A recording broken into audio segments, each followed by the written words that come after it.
robot say it for you? Ausprobieren. Ausprobieren. Thanks, robot. Use number 2, a dictionary. To use Google as a dictionary, there are several things to consider. Dogs don't like it. But you can simply look it up and see that the word is langweilig. But if you didn't know how to pronounce it, again, you could have the robot do it for you. Langweilig. Then you need to make sure that you're using the proper part of speech. I would like to say, this movie is boring, which would be used as an adjective. I don't want to talk about like the boring into the earth. So I know that I'm using the correct part of speech. I can go ahead and copy it and use it in my text. Looking up one word is completely fine. Use number 3, making sure your words are comprehensible.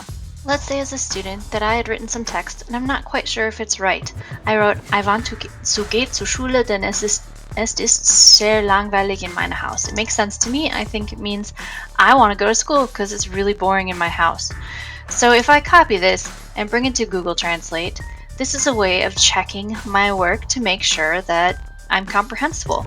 When I put it into Google Translate, it turns out as I want to go to school because it is very boring in my home. Is that close enough to the meaning that I meant?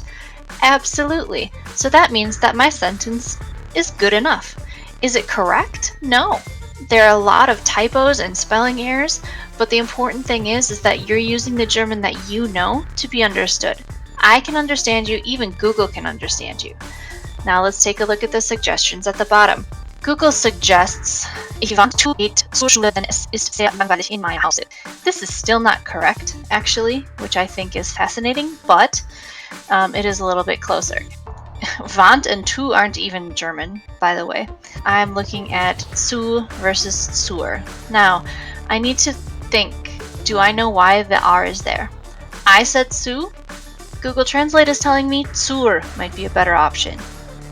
If I don't know why the R is there, then I should not use that suggestion. That is not my work. Den and den. If I can remember, oh yeah, because has 2 N's. This is the word Dane. Then I can take that suggestion. Oops, I put a T on S. Okay, I can take that suggestion. Oh my goodness, I spelled sehr wrong.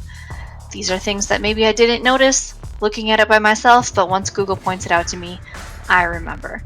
However, if it's not something like that, if you don't know why the R is there in zur, don't take that suggestion. That's not your work. Here's how to not use Google Translate. Don't type in your thought in English and have the robot German for you. The result will be a wonderful German sentence, absolutely correct in every single way, but you are not using the German that you know. This way might give you words that you're not familiar with and even grammatical concepts that you're not familiar with. That's not your work, that's cheating. Use Google Translate for pronunciation help, a dictionary, or double checking your German words, but not for cheating, please. Thank you. Dankeschön.